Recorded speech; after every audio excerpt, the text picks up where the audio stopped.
प्रिय मित्रों, मैं डॉक्टर एस के वर्मा अपने YouTube चैनल के 269वें वीडियो तथा कंबोडिया श्रृंखला के दूसरे अंक में आपका स्वागत करता हूं।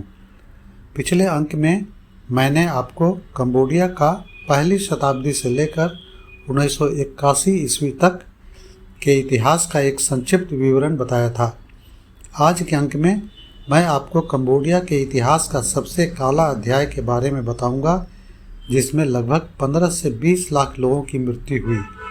मेरा आपसे अनुरोध है कि बच्चों को इस वीडियो को नहीं देखने दें, क्योंकि इसमें कुछ कथन और चित्र हृदय विदारक हैं।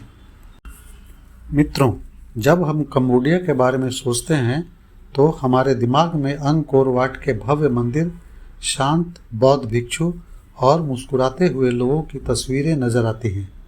लेकिन इस देश के सुनहरे इतिहास के पीछे एक ऐसा काला अध्याय छिपा है जिसे याद करके आज भी रूह कांप उठती है। कंबोडिया के इस काला अध्याय और क्रूर शासन का मुखिया पोल पोट नामक एक साम्यवादी राजनीतिज्ञ था। इसे आधुनिक विश्व इतिहास का एक अनन्य क्रूर शासक माना गया है।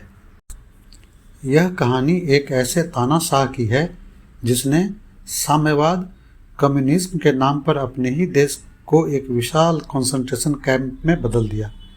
एक ऐसा दौर जहां मुस्कुराना मना था, प्यार करना मना था और यहां तक कि चश्मा पहनना भी मौत का दावत देता था।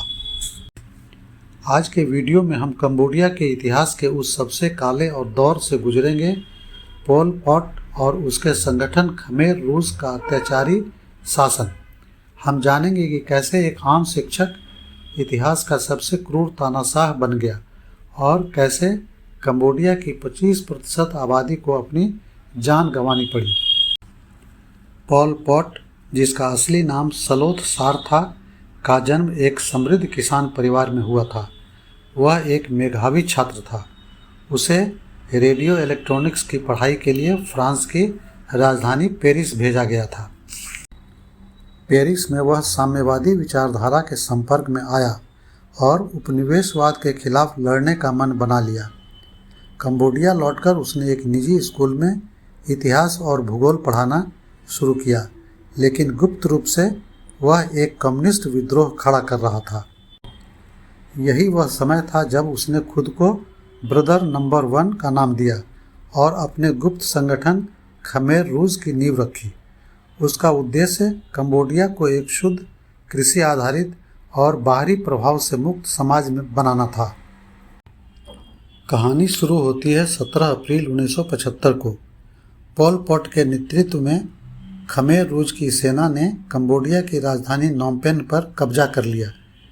पोल पॉट का सपना था ईयर 0, यानी कंबोडिया को पूरी तरह बदलकर एक आदिम कृषि समाज बनाना, पीछे का सब कुछ मिटा देना। उसने आधुनिकता, धर्म और पश्चिमी सभ्यता के हर निशान को मिटाने का फैसला किया। शहर खाली करा दिए गए, लाखों लोगों को गांवों की ओर कंसंट्रेशन कैंप में भेज दिया गया ताकि वे खेतों में गुलामों की तरह काम कर सकें। खमेर रूस के शासन में शिक्षित होना भी एक अपराध बन गया। डॉक्टर, शिक्षक, बुद्धिजीवी और यहाँ तक कि चश्मा पहनने वालों को भी दुश्मन मानकर मार दिया गया। लोगों को खेती में 18-18 घंटे काम करना पड़ता था, जहाँ भूख और बीमारी से लाखों की मौत हुई। जो बच गए उन्हें जेल में डाल दिया गया। इसके बाद हुआ किलिंग फील्ड्स का सिलसिला, जहाँ लोगों को सामूहिक रूप से मारकर गड्ढों में दबा दिया गया। यह नरसंहार मानव इतिहास की सबसे बड़ी त्रासदियों में से एक था। यह खमेर रूस के सैनिकों का वेशभूषा था। काला शर्ट पैंट, लाल चेक का दुपट्टा और टायर का चप्पल। नोमपेन शहर में एक बौद्ध संग्रहालय है, जहां पर खमेर रूस द्वारा मारे गए लोगों की खोपड़ियां, हड्डियां रखी हुई हैं, तथा पास ही किलिंग फील्ड्स है, जिसमें लाखों लोगों को मारकर गाड़ दिया गया। मेरी हिम्मत इस संग्रहालय में जाने की नहीं हुई।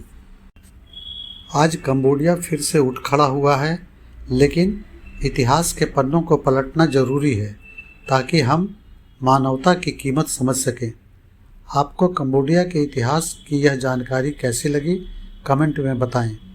अगले वीडियो में मैं कंबोडिया की यात्रा को आगे बढ़ाते हुए विश्व प्रसिद्ध और विश्व के सबसे बड़े हिंदू बौद्ध मंदिर के भ्रमण पर ले चलूँगा। तब तक के लिए धन्यवाद।